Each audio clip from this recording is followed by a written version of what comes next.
Olá, boa noite a todos. Boa noite uma vez mais, Jorge, e muito obrigada por estar aqui connosco a fazer parte de mais um podcast de Teen Talks. E vou já passar a palavra à Leonor para ela vos cumprimentar. Olá a todos, sejam bem-vindos a este podcast e espero que gostem do tema de hoje. E qual é o tema de hoje, Leonor? É a tua adolescência, sim. Foi um tema, sobretudo, proposto pelo nosso enfermeiro preferido, o Jorge Drago Ferraz. E, portanto, boa noite, Jorge. A palavra é tua.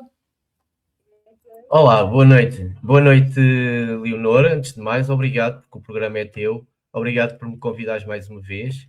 E boa noite, Sílvia. É verdade, hoje estamos aqui para um tema que me diz muito. Não que os outros não digam também, mas este diz-me particularmente. Principalmente porque eu continuo a achar, isto é algo que é a minha convicção, que a literacia em saúde e o socorrismo deviam começar na escola. Infelizmente, não é isso que acontece. Não sei se será no caso na escola da Leonor.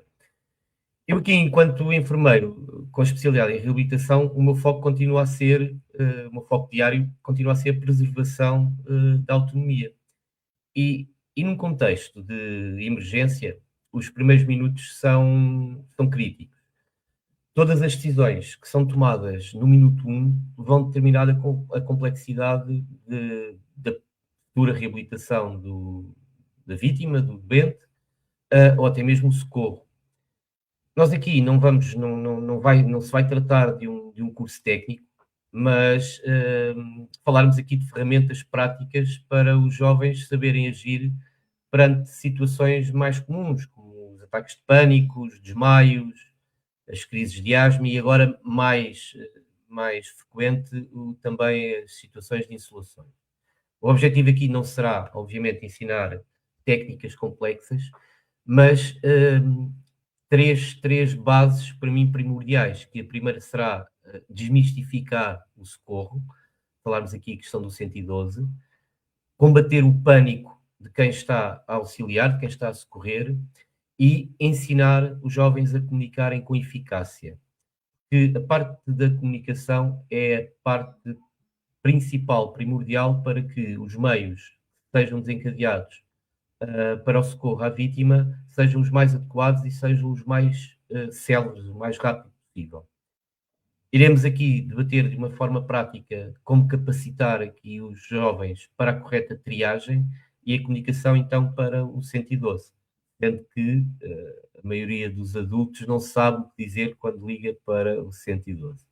Como enfermeiro, então vou aqui explicar como os primeiros minutos de socorro são vitais para o salvamento da vítima e para o futuro da saúde dos adolescentes, e também falar aqui de alguns mitos que insistem em utilizar e que muitas vezes são prejudiciais. Jorge, isso remete-me imediatamente, aliás, quando nós estávamos a falar e a pensar em fazer o programa sobre este tema, eu pensei imediatamente, lembrei-me imediatamente daquele menino que ligou para o 112 porque a mãe estava a passar mal e que foi notícia nacional, e não é à toa que isso foi notícia nacional, não é?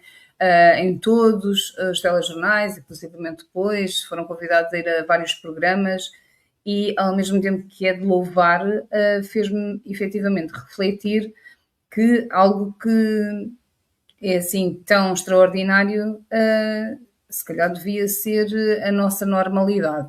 Mas antes de passar a palavra, vou perguntar à Leonor, antes de mais, o que é que tu achaste dessa situação, e se eventualmente tu estivesses naquela posição, se tu saberias o que fazer, ou se tens alguma ideia do que é que poderias fazer. Eu achei fantástico aquele rapaz saber o que tinha que fazer e pela mãe também ter tido a iniciativa de explicar e ele saber responder às perguntas que faziam corretamente, pois se calhar estava numa situação mais de nervosismo e se calhar podia não saber responder a tudo ou fazer as coisas se calhar com tanta agilidade que era preciso ter feitas.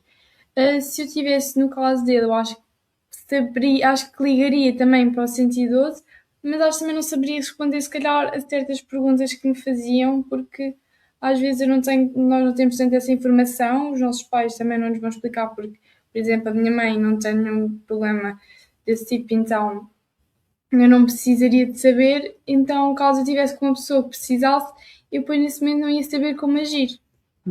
Isso é muito importante e é por isso que faço já esta pergunta ao Jorge, que no fundo é uma, mas vem com outra de bónus, que é quais são as coisas essenciais, porque às vezes saber muitas coisas pode não ser o mais importante, é preciso saber o essencial. E depois também, porque é um acrescento, o que não fazer, porque há algumas coisas que atrapalham, não é, Jorge? Sim, de facto, às vezes o não fazer ajuda mais do que fazer aquilo que é o errado. Eu há pouco estava a falar naqueles mitos, como por exemplo, um copo de água com açúcar, uma colher ou um cinto na boca de alguém que esteja a ter um ataque de epilepsia, e são tudo coisas que não se devem fazer. A Leonor estava aqui, começou logo por dizer que a mãe teve a iniciativa de explicar ao filho, e a criança tem, acho que, 7, 8 anos. Realmente foi um herói, foi um herói naquilo que fez, salvou a mãe, mas fez-lo de uma forma com muito bom senso e muito lúcido. Mas lá está, aqui a mãe teve essa iniciativa porquê? Porque sabia que mais tarde ou mais cedo poderia haver essa necessidade.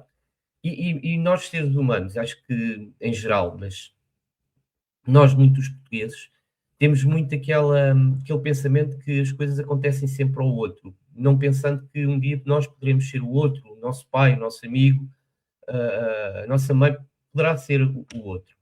E lá está, só mesmo em caso de necessidade, por isso eu insisti muitas das vezes, até mesmo nas escolas, onde vou dar ou formações de socorrismo ou ações de sensibilização, ser necessário começar aí a literacia na saúde. E começa logo pela questão do 112, que quando ligamos para o 112, grande parte das pessoas não sabe quem é que atende do outro lado, acha que é um médico, ou um técnico de emergência médica, um enfermeiro. Não. Primeiro, eu gostaria só de, rapidamente, apesar de ser uma coisa subejamente divulgada, a diferença entre o 112 e a Saúde 24. 112 para ligar em caso de emergência. Saúde 24 em caso de doença. Se na Saúde 24 acharem que é uma situação de emergência, obviamente são desencadeados os meios para será reencaminhado para o 112 e depois aí desencadeados os meios. Ora, quem é que atende na linha de emergência 112? Normalmente chamam o INEM, não é? 112 é a linha de emergência.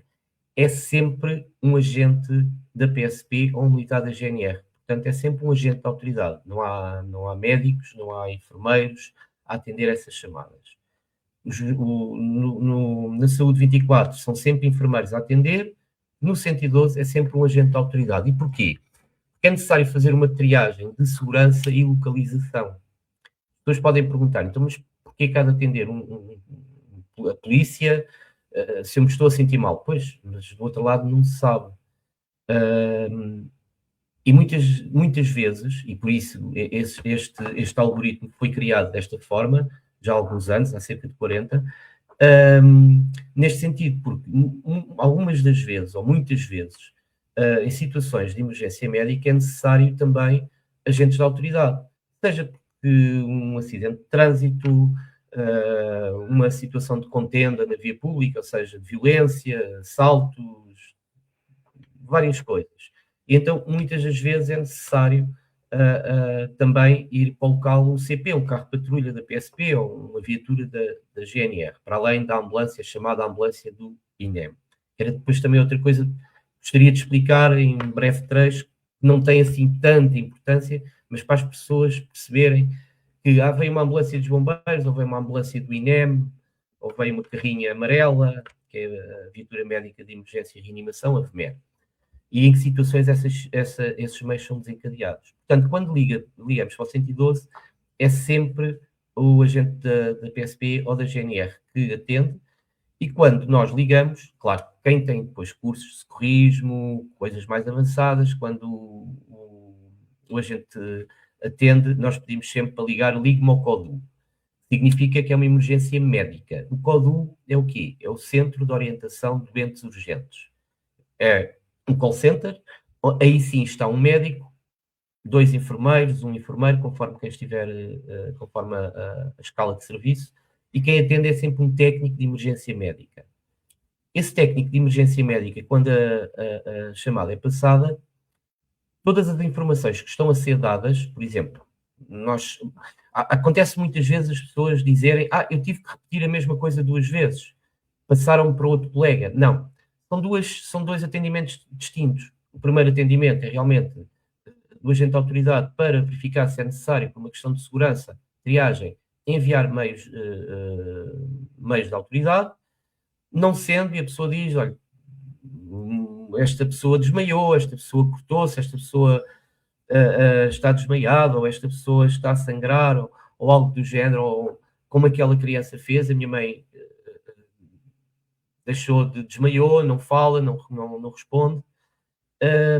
Aí o agente da autoridade encaminha para o CODU. O que é que acontece? Acontece que as pessoas, quando ligam para o 112, obviamente que estão numa emergência, obviamente que há pânico, obviamente que há ansiedade, e a primeira coisa que fazem é debitar muita informação. E debitam a informação toda. O agente de autoridade não tem possibilidades nenhumas, nem digitais, informáticas, nem de meios para poder ajudar nesse sentido. Só mesmo quando passa para o CODU. Ora, se nós na primeira chamada que fizemos, ou na primeira pessoa que nos atende, que é o agente de autoridade, nós vamos debitar toda a informação. Esta pessoa caiu de uma altura de 2 metros, não respira, ou não responde, está inconsciente. Nós vamos ter que repetir tudo isso. E aí há normalmente pessoas a queixarem-se que parece que estava numa repartição de finanças que mandaram-me sempre para guichês, para outro guichê. Não. É muito importante infelizmente, eu deparo-me com situações quase diariamente em que as pessoas não sabem quem é que atende do 112. E acho que, começando por aí, já 25% da celeridade da ajuda vai existir. Vai aumentar logo aí. Eu queria só fazer aqui 2 apontamentozinhos para depois confirmares ou não. Um deles é que, obviamente, reportando a importância que nós atribuímos à gravidade, né, daquilo que está a acontecer, isso é fundamental, mas depois, talvez, e é isto que gostava que confirmasses, aguardar, responder às perguntas e não dar demasiada informação, para que realmente só seja dada aquela que é necessária, até porque alguma será excessiva, não é? E vai fazer perder algum tempo. E, portanto, atribuí-lo alguma importância, não é? Aconteceu isto, não é? É grave, e depois aguardar que lhe sejam, então, colocadas as perguntas, para que seja a outra pessoa, o profissional, a orientar quem está desorientado e quem está preocupado, e não o contrário. Parece-me, pronto, que isto poderá fazer algum sentido. E depois também fazer, se calhar, entender às pessoas, e do meu conhecimento é isto que acontece, que apesar dos telefonemas estarem a ser encaminhados, não significa que não esteja a ser posta em andamento a ajuda, ok? Não é porque a última pessoa que eu falei, a primeira pessoa que eu falei foi há 20 minutos e a última que eu falei foi há 5, que me encaminharam uma pessoa só há 5 minutos. Não, porque a partir do momento que seja mais ou menos feito o filtro daquilo que é necessário, não é? É encaminhado imediatamente, mesmo que depois, em pormenor, eu seja encaminhada para outra pessoa. É assim? Exatamente. É muito pertinente aquilo que estás a dizer, precisamente por isso. Nós não devemos dar demasiada informação, senão a principal. A principal que nós devemos dar, e logo na primeira chamada, ainda ao agente da autoridade, é sempre a localização. Eu, por exemplo, olha, o meu nome é Jorge Ferraz, estou em Lisboa, junto à Expo, e depois tentar dar a localização é a principal coisa. E realmente depois, quando nos passam para o CODU, e estamos aqui a falar de emergências médicas, assim que nos atendem, o técnico de emergência médica tem um script, um guião, em que todas a informação que nós vamos dando vai sendo colocado no script. A partir da terceira pergunta, da terceira questão, já estão a ser desencadeados os meios, está bem? Os adequados e em número. Portanto, aquilo que nós devemos fazer realmente não é debitar demasiada informação, é o principal. Estou neste local, já disse primeiramente, estou neste local, encontro-me aqui, como aquele menino fez, eu estou no carro com a minha mãe, e o que se passa é que a minha mãe desmaiou. Pronto, o meu colega caiu, está desmaiado, o meu colega está com falta de ar, o meu colega não consegue respirar. Pronto, e depois vão sendo, além de serem colocadas questões, para que esse script seja preenchido e sejam desencadeados os meios necessários, vão ser também dadas instruções. Se vocês se lembrarem, depois nas entrevistas que houve a seguir, o técnico de emergência médica, já com o médico ao lado, estavam a dar instruções ao menino o que é que deveria fazer até os meios chegarem. Portanto, Mas Jorge, posso pedir um favor? Seria possível fazer aqui uma simulação com a Leonor para ela ter uma noção do que é que devia dizer? Agora estou-me a sentir muito mal, né? Estou quase a desmanhar e tu ligas. Diz lá, boa noite, e o Jorge vai-te responder. Eu vou fazer de agente da PSP e depois de técnico de emergência médica. Uhum. Estás mal como? Estou muito mal. Boa noite. A minha mãe está a passar Mas não ligo de rir, porque senão eles não te levam a sério. Não, estou a brincar. A minha mãe está um bocado... Está a passar mal, está um bocado... Está quase a desmaiar. Está quase a desmaiar. Com dificuldade em respirar, por exemplo. E está com dificuldade a respirar e eu preciso de ajuda. Fez a matrícula do carro? Não é preciso? Então eu vou-lhe passar a chamada ao Codu. De onde é que me está a ligar? E como é que se chama? Que idade é que tem? Torres Vedras, Leonor Pereira, e tem 14 anos. E está em casa ou na rua? Na rua. Não, em casa, em casa. Mas Pode podes imaginar, Pode imaginar um cenário Ok. assim. Não, estamos em casa. Uhum. Ok. Entretanto, eu estou a passar a chamada para o Codu, onde digo que uma jovem de 14 anos está em casa com a mãe a sentir-se mal, atende o técnico de emergência médica. Boa noite, Leonor. Em que podemos ajudar? A minha mãe está quase a desmaiar e está com dificuldade a respirar. A tua mãe tem algum problema de saúde, Leonor? Olha, antes de mais, vamos fazer uma coisa. Tu estás ao lado da tua mãe, a tua mãe responde, a tua mãe consegue falar? Sim. Consegue.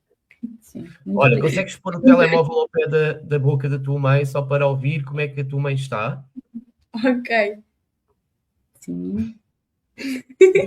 Sim, sim. Olha, Leonor, vais-me fazer um favor. A tua mãe está no chão, está deitada, está sentada, como é que ela se encontra? Está sentada, mas ela está um bocado tombada para trás. É? Olha, e é a primeira vez que lhe acontece ou já lhe aconteceu algumas vezes? Ela tem algum problema de saúde? É a primeira vez que lhe acontece, não tenho nenhum problema de saúde. Ok, estás-me ligado de Torres Vedras, tu vais-me dar a tua morada, portanto estás-me a tua morada. Neste momento já estamos numa parte do script em que há dois tipos de situações, que é dois tipos de emergência médica.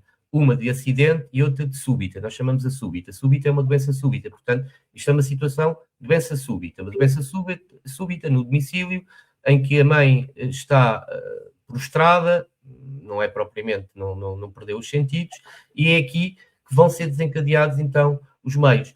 Aqui vai ser pedido à Leonor que tente colocar a mãe numa posição confortável. Se a mãe se está a engasgar, colocá-la numa posição que é o PLS, posição lateral de segurança, tentar ir falando com a mãe. E tentar aqui o técnico de emergência médica o que vai fazer é pedir algumas vezes que a adolescente coloque o telefone ao pé da boca da mãe, para se ouvir a respiração, e aí o técnico de emergência médica tem uma percepção muito mais, digamos, afinada do que é que se está realmente a passar. Há questões que são colocadas que podem ser, parecem que são inconvenientes, mas são muito, muito importantes. Nomeadamente aqui questionar, a tua mãe, reparaste se a tua mãe bebeu álcool, por exemplo, se a tua mãe acabou de comer, a tua mãe estará grávida, por exemplo. Todas essas questões de filtro, no fundo, é a triagem e que vão desencadear então os meios. os meios a serem enviados será contactado, e atenção a outra coisa, nós quando estamos a ligar para o 112, nós podemos estar a ligar para o 112 de Faro, Coimbra, do Porto, de Lisboa. Portanto, nós temos aquela ideia de que quando estamos a ligar para o 112 de Lisboa, atendem ao 112 de Lisboa. Não. Para nós é muito fácil dizer onde é que é Entre Campos, onde é que é a Freiria ao pé de Torres Vedras, etc. Mas no Porto não sabem, conforme nós não sabemos em relação ao Porto. Portanto, isso é importante. Quando os meios estão a ser desencadeados, e esta é a diferença entre irem os bombeiros e todos os hospitais e todos os quartéis de bombeiros têm uma ou mais viaturas do INEM. Portanto, o INEM é o Instituto Nacional de Emergência Médica, que está sediado em Lisboa, mas que tem, existe no Porto também, em outros sítios, mas que tem viaturas, meios, neste caso viaturas, ambulâncias, nos quartéis de bombeiros, onde há bombeiros que têm informação específica de INEM, e depois os outros bombeiros, que não são mais nem menos, que têm informação também portanto, de emergência médica. Porque às vezes é essa diferença, havia o INEM, mas quem vinha a conduzir o INEM eram os bombeiros, ou eram os... Depende, podem ser bombeiros com formação de INEM, pode ser elementos do INEM mesmo. Portanto, será enviado à ambulância, ou se necessário, como foi o caso da mãe desta criança, depois passado algum tempo, acho que foram 27 minutos, salvo erro, não me recordo agora, poderá ser desencadeada uma outra viatura necessária. Porque a viatura, uma ambulância normal, as pessoas que lá vão não podem administrar medicação, só podem administrar o oxigênio e nada mais. Se for necessário administrar medicação, tem que ir uma outra viatura, que é a VMER, que é a viatura médica de emergência e reanimação, que é conduzida por um enfermeiro e o tripulante é o médico. Nem nós, enfermeiros, nem eu, posso administrar medicação sem a orientação e consentimento do médico, seja ele pessoalmente, seja ele por telefone. Já me aconteceu ligar eu para o 112 e o médico dar uma autorização para fazer alguns procedimentos. Portanto, sim, diz. Eu só pedi, se fosse possível, para tentar só colocar mesmo os pontos essenciais, porque há muitas outras questões a colocar de outras situações, também de emergência, e aqui eu gostava mesmo de encaminhar para a questão dos adolescentes, nos vários espaços onde normalmente eles estão, não é? E estamos a falar de escolas, de concertos, agora muito brevemente de praia. Queríamos falar também da questão da insolação, para nós abreviarmos também aqui um bocadinho esta questão, porque eu acho que é fundamental saber para onde ligar e depois colocar só assim os 2 ou 3 tópicos essenciais, o que fazer e o que não fazer. Ok, sim, nesta altura é mesmo muito importante abordar aqui, principalmente a questão das insolações. Uma das coisas que acontece todo ano, e isto aqui é um tema forte para a Sílvia como psicóloga, que é os ataques de pânico. Os ataques de pânico é algo que é muito similar a um ataque cardíaco. Portanto, sendo que acontece a um jovem, é muito pouco usual um jovem ter um ataque cardíaco. Infelizmente, quando acontece, são coisas fulminantes, infelizmente, muito raramente, e são coisas fulminantes sem retorno. A grande maioria. Mas tentar distinguir aqui logo o que é um ataque de pânico ou o ataque cardíaco. Há aqui várias coisas que se podem fazer, mas o ataque de pânico é de sempre tentar ensinar aqui o adolescente a guiar a sua respiração. Utiliza-se aquela técnica que acho que é a mais conhecida, que é a vela e a rosa, ou a rosa e a vela, que é cheirar a rosa e soprar a vela. Isso vai ajudar a que o adolescente que está com o ataque de pânico atinja ali a sua... Até porque vai ativar, vai ativar a nossa parte parasimpática, ou seja, ao estarmos a respirar de forma mais controlada, a parte do cérebro que ativa o relaxamento e o conforto, vai ativar e vai, obviamente, fazer aí reverter a situação de ataque de pânico, que não dura mais de 10 minutos, 20 minutos no máximo. Jorge, só um bocadinho, queria só perguntar aqui antes de nós explicarmos se já estiveste na presença de alguém com um ataque de pânico e se eventualmente fizeste alguma coisa, se tiveste estado presente, se não isso acontecer, o que é que tu achas que deverias fazer? Quando isso aconteceu, eu estava na escola e eu vi uma rapariga a ter um ataque de pânico e as amigas estavam... Como é que tu identificaste? Percebeste logo que era um ataque de pânico? Porque ela estava a ter dificuldades a respirar, estava só a andar de um lado para o outro. Ela podia estar ter asma, por exemplo. Sim, mas depois nós perguntámos às amigas dela que estavam muito à volta e nós perguntámos o que é que se passava e elas disseram que ela começou a ficar assim de repente, estava nervosa e depois de repente começou a ficar assim. Então nós temos logo primeiro para elas se afastarem e depois eu disse ao Rafaela, que é uma amiga minha, para ir chamar uma auxiliar e depois a auxiliar levou até à psicóloga para verem o que é que deviam fazer. Uhum. Então, pegando só um bocadinho nisso, queria-te perguntar qual é que é a tua opinião. Eu sei que, melhor se calhar do que ninguém, que as questões psicológicas continuam a ser ainda mal vistas e as pessoas têm mais dificuldade em assumi-las e admiti-las do que as doenças físicas. Mediante aquilo que tu viste e a celeridade com que vocês de alguma forma ajudaram, tu achas que é importante que os outros saibam, quem sofre de ataques de pânico, informarem quem está à volta, ou os professores, os colegas, para que eles saibam o que fazer nessa altura? Ou achas que é preferível esconder porque é uma vergonha passar por isso? Eu acho que devíamos contar, por exemplo, naquela situação, tinha as amigas todas à volta sem saber o que fazer e isso depois se calhar ainda acabava por ser mais estressante para ela e não acabavam por não ajudar em nada. E acho que se calhar, se não for uma coisa muito que aconteça muitas vezes, se calhar eu percebo que as pessoas não queiram contar, porque se calhar estão na esperança que isso não vá acontecer perto de outras pessoas, se for assim muito raro. Agora, se for uma coisa que as pessoas já aconteça mais vezes e que estejam mais alertas, acho que deviam avisar um professor ou uma auxiliar ou alguém que lhes possa ajudar, mas principalmente um amigo.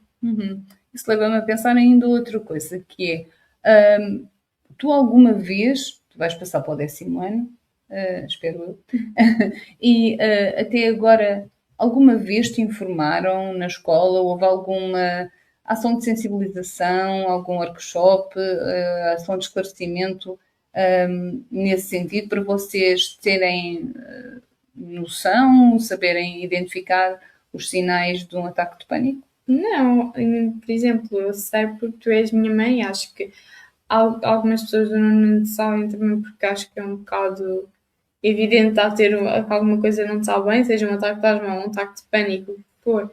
Acho que nós sabemos agir rapidamente, mas em si nunca me foi explicado. Já agora, passando já um bocadinho, abrangendo tudo o resto, que ainda vamos falar, há alertas relativamente a outras coisas. Tu tens um exemplo muito próximo, infelizmente, agora felizmente porque foi ultrapassado, foi a tua irmã que teve epilepsia durante cerca de 9 anos. Não sei se tu tinhas muita noção ou se ainda te lembras dessas situações, porque eras muito pequenina, mas também relativamente à epilepsia, alguém que possa desmaiar ou outras situações, não tendo havido nenhum alerta relativamente a ataques de pânico, mas houve ações de sensibilização relativamente a outras coisas, ou também não? Não, por exemplo, se a minha irmã ainda tivesse os ataques de epilepsia e eu estivesse sozinha com ele, acho que, por exemplo, não saberia muito bem o que fazer. Saberia que, se calhar, devia ligar para a minha mãe se a minha mãe não atendesse para o 112, mas assim eu não saberia como é que havia de agir e também nunca nos é explicado. Se alguém se desmaiasse perto de mim, sei que tenho que fazer alguma coisa, mas não sei por onde é que eu tenho que começar. Eu acho que isso devia ser explicado.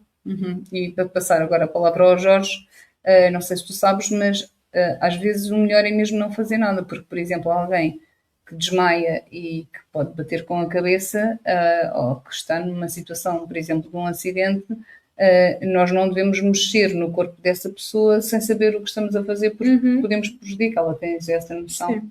Sim. Porque às vezes os nervos Queremos dão-nos ajudar tendência e para ajudar. Não é assim, Jorge? Local, num acidente, por exemplo, um acidente de viação, em que há um acidentado de moto, o capacete é a última coisa a sair, não sai. E isso que vocês tocaram é muito importante, que às vezes há o constrangimento, os jovens coíbem-se de contar, de explicar que sofrem de alguma coisa. Os ataques de pânico não é uma doença crónica, mas tudo que seja doenças crónicas, seja a epilepsia, os diabetes, a asma, não só o jovem deve informar, mas os próprios pais devem informar a escola, os responsáveis, que há a possibilidade daquele jovem ter um ataque, ter uma crise, de poder ter uma situação de emergência. Aquilo que a Leonor estava a dizer, que realmente também não devemos ficar todos à volta da pessoa, nomeadamente o ataque de pânico. Eu pus como prioridade aqui o ataque de pânico por uma razão, porque infelizmente, e a Sílvia melhor do que eu, sabe isso, nós cada vez mais estamos a consumir antidepressivos e ansiolíticos, e nomeadamente em jovens. Entre os 16 e os 21 nós temos um consumo muito, muito exagerado de ansiolíticos e antidepressivos. E estando medicado, é pertinente, se não imperativo, avisar porque normalmente até quem está medicado, os jovens que têm problemas que sejam, portanto, seja recorrente os ataques de pânico, têm sempre um comprimido SOS para tomar, para colocar debaixo da língua, que normalmente é o Victan. E isso é bom a pessoa saber e dizer ao colega, olha, Leonor, eu de vez em quando tenho ataques de pânico, tenho na minha bolsinha ou no bolso das calças, normalmente um comprimido, colocado debaixo da língua. Mas quando não sabem realmente os ataques de pânico, é mesmo a melhor forma, é controlar a respiração, fazer a técnica do quadrado, 4 segundos inspira, 4 segundos sustém a respiração, 4 segundos expira. E é chamar alguém, porque o que não se deve fazer, e às vezes acontece isso, é dar água ou um copo de água com açúcar para acalmar. A água com açúcar não acalma, nem faz a pessoa vir a si, até porque pode complicar mais. Eu sei que há a sensação muito parecida ao ataque cardíaco, há a dormência dos membros, há a sensação de peso no peito, há a aflição, mas a respiração aqui é que vai controlar o ataque de pânico do jovem. E já agora, porque esta também foi uma realidade minha durante muito tempo e inclusivamente tive que bater um bocadinho o pé nesse sentido, porque tinha auxiliares, neste caso, a insistir que deveriam pôr uma colher na boca da minha filha quando ela estava a ter um ataque de epilepsia, e eu tive que explicar que não e que o que é que se deveria fazer, não é? E depois meter-se para complementares. Quando isto acontece, é importante deitar a pessoa, colocá-la de lado e colocar preferência uma almofada ou alguma coisa minimamente confortável debaixo da cabeça, só para ela não se ferir, para ela não se magoar, não é? E é tudo no momento. Depois, obviamente, que é importante aplicar um relaxante muscular, mas a primeira coisa a fazer é isto, não é? Porque com os impulsos do ataque de epilepsia, a pessoa pode se magoar se estiver, por exemplo, em cima de uma cama, não é? Porque pode cair da cama abaixo, ou então, se estiver de barriga para cima, pode inclusivamente também sufocar. É assim, Jorge? Sim, e depende do local onde esteja. Imagina, no caso do jovem, imagina que ele está na sala de biologia ou de ciências e está com ácidos e com coisas ali, objetos cortantes ou algo do género. É sempre a principal coisa, é afastar a pessoa que está a ter o ataque de epilepsia de sítios onde se possa aleijar, porque vai ter vários espasmos, convulsões, algo do género. E depois depende da intensidade do ataque, claro. Normalmente, a maioria dos ataques estando indicados não precisa de medicação. Quem conhece percebe que a pessoa vai ter um ataque porque a pessoa começa a ficar ausente, começa a dizer ali, principalmente começa a ficar ausente. Não sabe onde é que está, e se o colega souber, ela vai ter um ataque de epilepsia, às vezes até pode ser uma coisa muito soft, muito branda. Estava só a ver aqui uma questão, porque é uma questão pertinente, que está a ser colocada. A maior parte das vezes, quando o ataque de epilepsia não é muito intenso, não é necessário ser administrado qualquer medicação. Ou a ser administrado poderá ser oralmente, mas quando já a pessoa estiver, neste caso o jovem veio a si, já estiver consciente.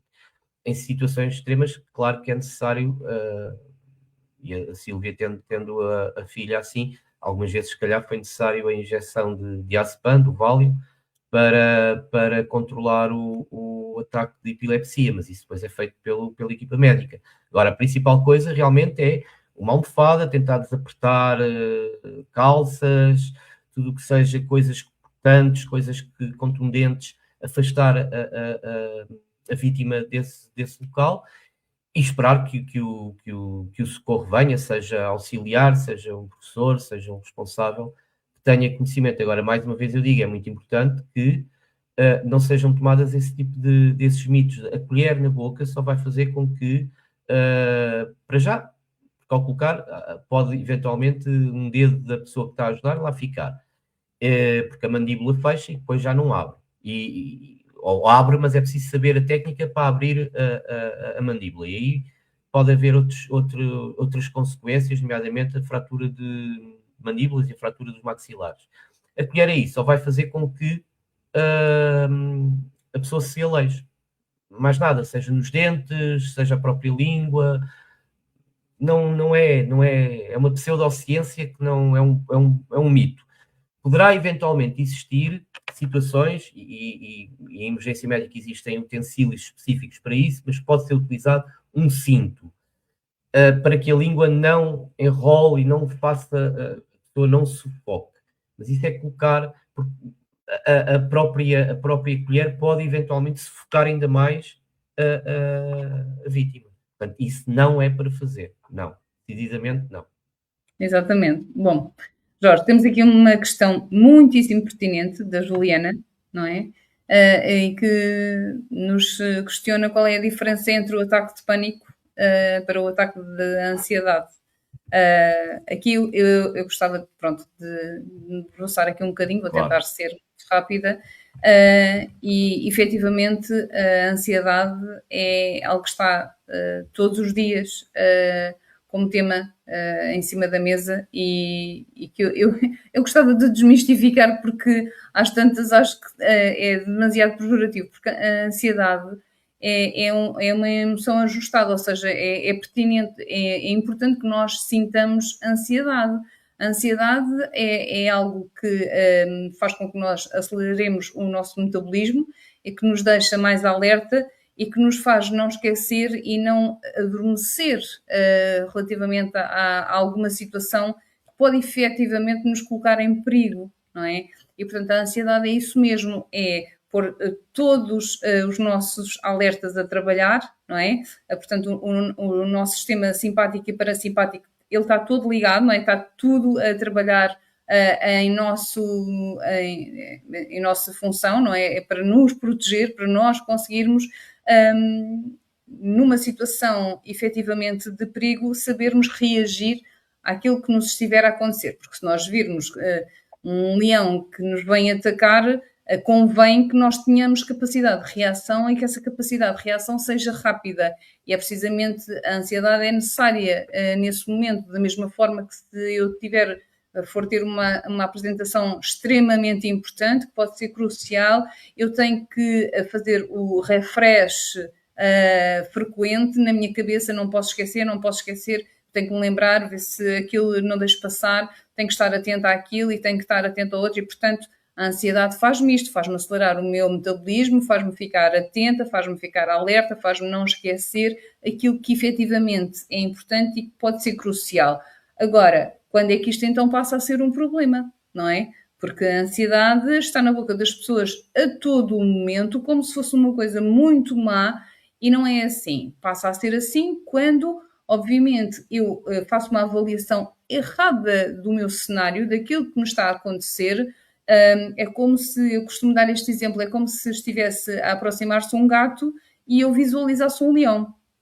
E, portanto, numa situação em que efetivamente não pode ser tida como perigosa e que não reúne os critérios que eu necessito para ativar então os meus alarmes, eu ainda assim os ativo. E isto acontece por uma razão que, infelizmente, é muito simples, que tem a ver com a minha fragilidade. Quanto mais frágil eu estiver, quanto mais instável o meu organismo ou a minha situação psicológica estiver, mais o meu organismo sente que precisa de me proteger. E, portanto, em situações de maior fragilidade psicológica, eu sinto mais vezes necessidade de ativar as minhas proteções.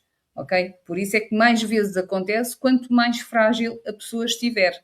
É uma avaliação errada, eu estou tão sensível que eu já acho que um gato também me vai pôr em perigo, não é? Pronto. E, portanto, eu vou ter com muito maior frequência sensações de ansiedade em que eu estou constantemente alerta, eu estou constantemente preparada para fugir ou para me proteger, e portanto isto é super cansativo. Quando eu tenho um ataque de ansiedade, significa que há um acumular de preocupação, uma preocupação excessiva que eu estou a ter relativamente a uma coisa que efetivamente para outra pessoa não faz qualquer sentido e que a pessoa não lhe atribui a mesma gravidade, mas que para mim aquilo é realmente algo que me transtorna e, portanto, eu, como já estou a acumular aquela preocupação, eu acabo por ter um ataque de ansiedade. Quando estamos a falar num ataque de pânico, é algo que normalmente eu não sei muito bem até atribuir, eu não consigo associar uma razão específica, eu nem sei porque é que me senti assim, e eu, aparentemente do nada, comecei a ter palpitações, comecei a ter suores frios, comecei a sentir que realmente estava a ter um ataque de coração, não é? E é algo muito mais espontâneo, muito, aparentemente, muito menos identificável em termos de associação de razão e que se pode prolongar por muito menos tempo. Normalmente vai de 10 a 30 minutos, enquanto que um ataque de ansiedade pode durar dias seguidos, porque é um acumular de preocupação excessiva. Ok? Não sei se queres acrescentar mais alguma Não, coisa. é exatamente isso, sim. O ataque de pânico é uma coisa súbita, muitas vezes sem qualquer razão aparente. A pessoa até, "Então, mas eu estava bem e estou bem, ou estou na praia, ou não tenho preocupação nenhuma." A ansiedade, não, a ansiedade, lá está, isto é um exemplo, eu há 30 minutos antes de começar o programa ainda estava no trânsito. Obviamente que estava com ansiedade ou seja, essa ansiedade não me fez ficar com os membros dormentes, nem me fez, não fiquei com falta de ar, fez-me foi ficar alerta, despacha-te, quando chegares a casa, é ir para o computador e despachares-te. Ou de estar de serviço na emergência médica. Obviamente que a ansiedade, a adrenalina, os nossos neurotransmissores andam aqui, é uma situação normal. O que não é normal, obviamente, é a pessoa andar sempre ansiosa. E ansiosa lá nos picos. Agora, a grande diferença que eu acho que não tem nada para complementar a Sílvia, é realmente o ataque de pânico é um ponto, uma situação súbita, é um surto súbito, e a ansiedade é um estado. São duas coisas diferentes. O ataque de ansiedade acho que já é o culminar de muitos dias ou às vezes semanas ou meses de ansiedade. Uhum. Jorge, agora penso que já respondemos e a Juliana que nos diga se ficou satisfeita com a resposta. Eu queria, até porque já estamos a caminhar para o final do nosso programa, há algo que me inquieta bastante, porque, por exemplo, no meu trabalho isso acontece, que é haver um treinamento em termos de emergência, o que é que nós devemos fazer, e gostava que a Leonor me dissesse se na escola dela os treinaram para, por exemplo, para o caso de fogo, para o caso de alguém se sentir mal, para o caso de haver um ataque à vossa escola, para vocês têm mínima noção quais são os pontos de fuga, quais são as saídas de emergência, o que é que devem fazer nessas situações de SOS neste sentido? Em tremores de terra existiram imensas explicações, e nós sabemos fazer, somos treinados desde sempre com simulacros e esse tipo de coisas. Muito bem. Na minha creche também fizeram simulacro, na minha creche, pronto, num período mais infantil,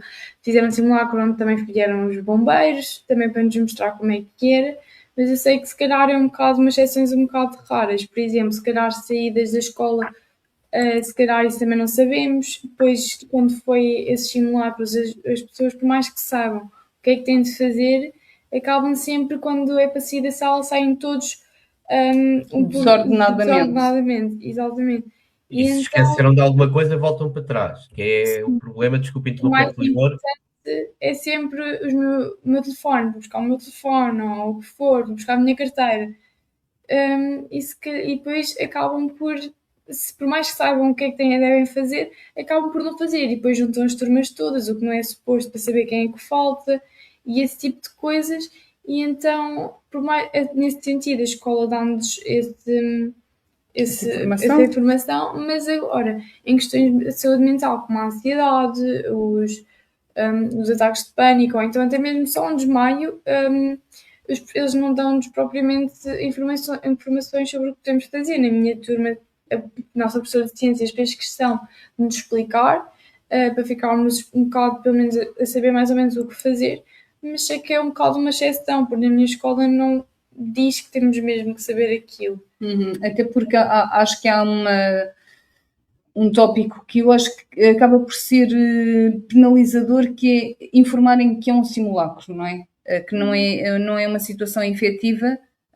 Penso que seja, pronto, para não disputar ali realmente sensações adversas, mas que acaba por também enviesar o resultado do exercício. Mas houve há pouco tempo, que foi mesmo um tremor de terra, e quando aconteceu, a professora também não se pôs debaixo da mesa, ficou um bocado desorientada.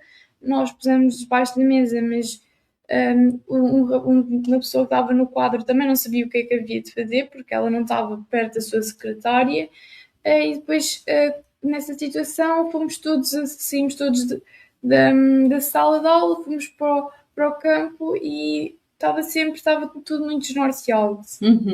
Olha, é assim, a mim leva-me a crer, e isto abrange um bocadinho de tudo aquilo que nós já falámos, que quanto mais informação houver e quanto mais treinamento houver, em termos psicológicos, aquilo que acontece é que isto é como, eu costumo dar este exemplo, isto é como a roupa que nós usamos, não é? A roupa que nós mais usamos é aquela que nós temos mais à mão. Não é aquela que nós temos lá na arrecadação e que temos que ir buscar de cada vez. Se eu usar aquele casaco todos os dias, eu não vou arrumá-lo todos os dias na arrecadação, nem vou lá buscá-lo. E, portanto, aquilo que eu uso mais vezes é aquilo que está mais disponível a nível psicológico. E, portanto, quanto mais informação, quanto mais falado e quanto mais trabalhado for, mais importante será para vocês se relembrarem numa situação real daquilo que está a acontecer. Achas que isto faz sentido e que seria importante haver inclusivamente uma disciplina sobre estas coisas, porque a cidadania, por aquilo que eu sei, é importante, fala de algumas coisas, mas isto poderia estar inserido lá, por exemplo? Eu acho sinceramente a cidadania, pelo menos na minha escola, é uma matéria que serve para fazermos apresentações orais, e eu acho que porque grande parte das coisas que eu faço em cidadania é sempre aulas para fazer trabalhos e depois apresentar os trabalhos.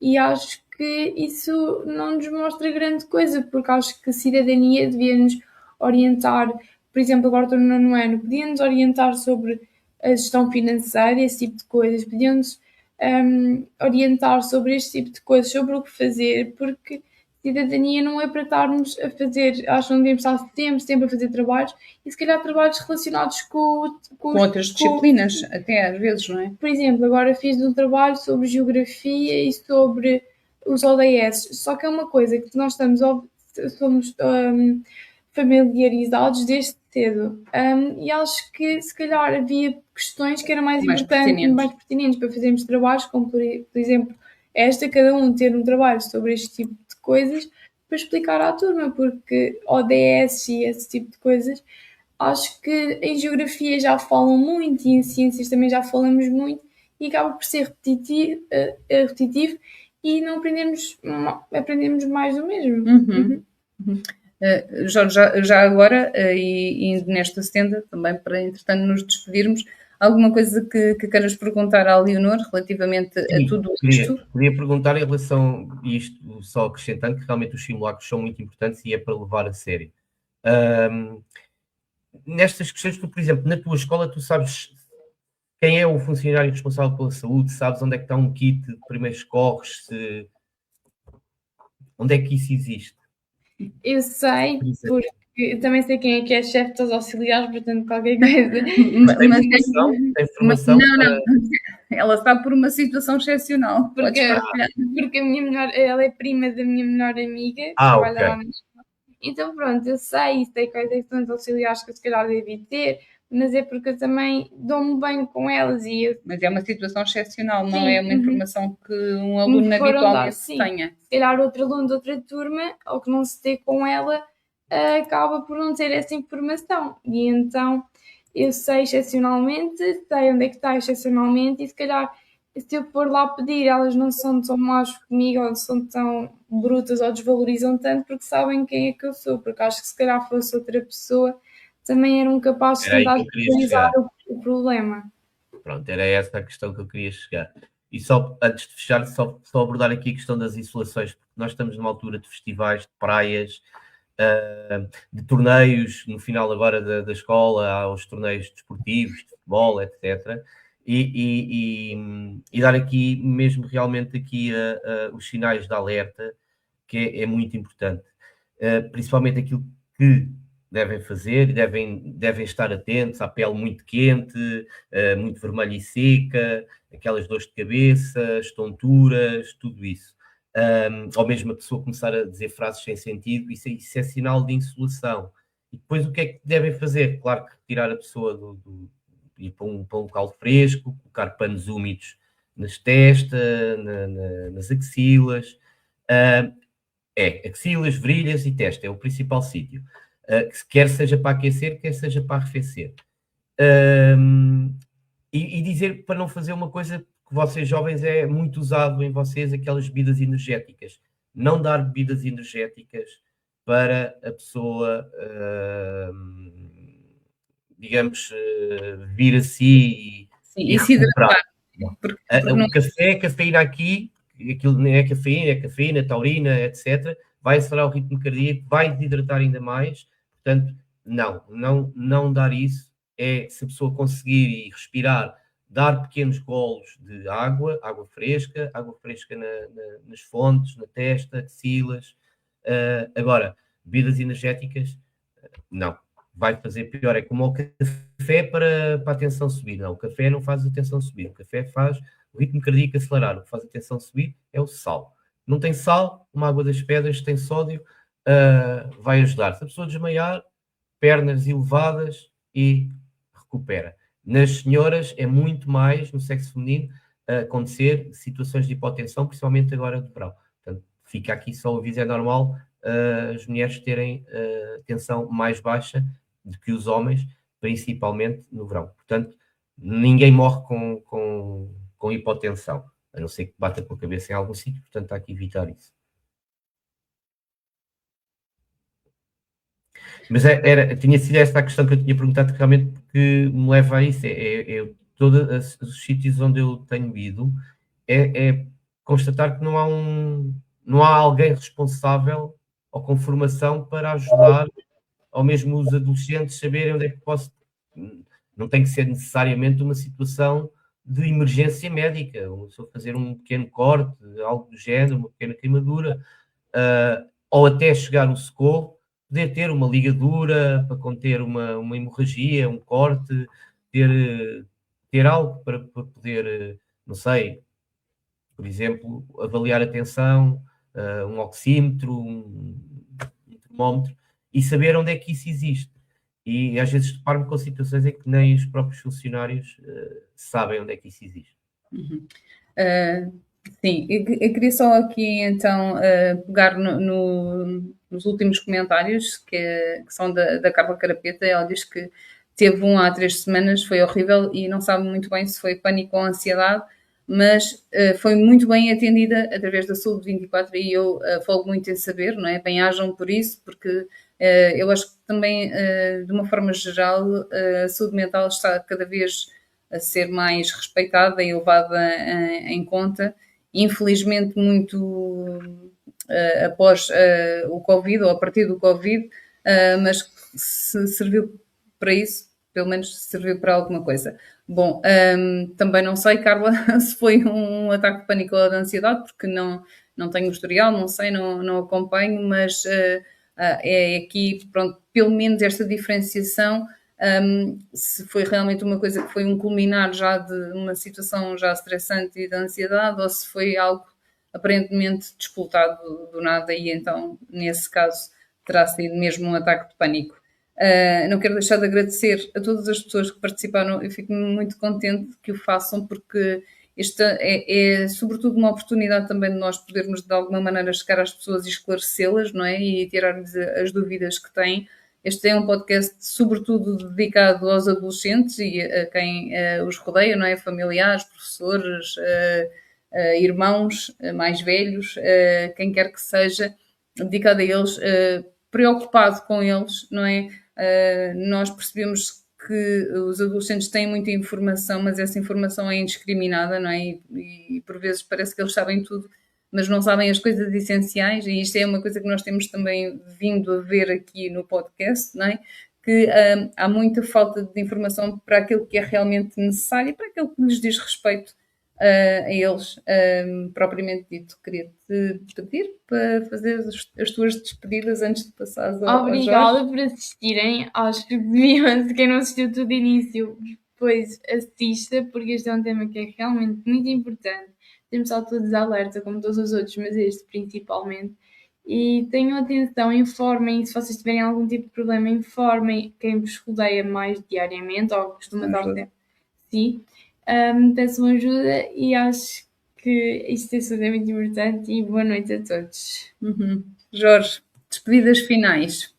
Quero agradecer mais uma vez à Leonor dar-me a oportunidade de estar no programa dela, a ti, Sílvia, e obviamente este tema, todos eles são importantes e este tema diz um bocadinho mais e realmente ser importante e voltar a frisar aquilo que a Leonor aqui disse, de não tenham problema de partilhar com os vossos colegas, os vossos professores, os vossos cuidadores, os vossos auxiliares, porque hoje em dia, nomeadamente, a questão da saúde já é mais respeitada, a saúde mental, e o ataque de pânico já não é só, e a ansiedade já não é só de extraterrestres, também acontece a nós humanos, portanto não entrem, não se sintam constrangidos de partilhar isso. E se for doenças crónicas, claro, partilhem, e eu espero ter podido ajudar aqui a esclarecer os principais mitos no socorro e na emergência médica. Uma vez mais, muito obrigado, e obrigado àqueles que nos estão a assistir também.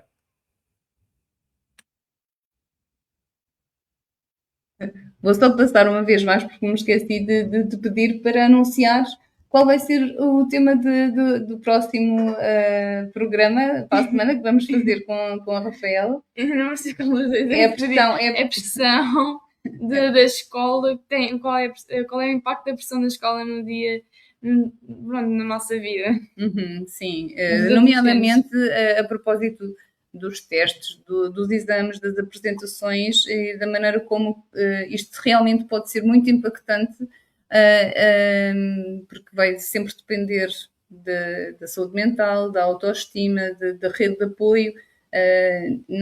Por vezes isto é levado com alguma banalidade, é a altura de teste, é a altura de exames, e isto pode ser realmente impactante na vida dos jovens e é disto que nós vamos falar para a semana com a nossa convidada Rafaela.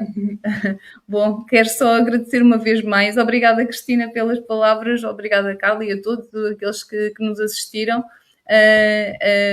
Dentro de não de 15 dias, mas de 3 semanas, porque vamos só fazer uma pausazinha ali na semana do 10. Alerto já que o tema será redes sociais. E conto uma vez mais, eu conto sempre com a presença do Jorge Oliveira, para mim é sempre um acrescento, uma mais-valia. Mas nesse programa em específico vamos mesmo contar com o Jorge. Obrigada. Boa noite a todos. Obrigado, até lá então. Tchau, obrigado, boa noite.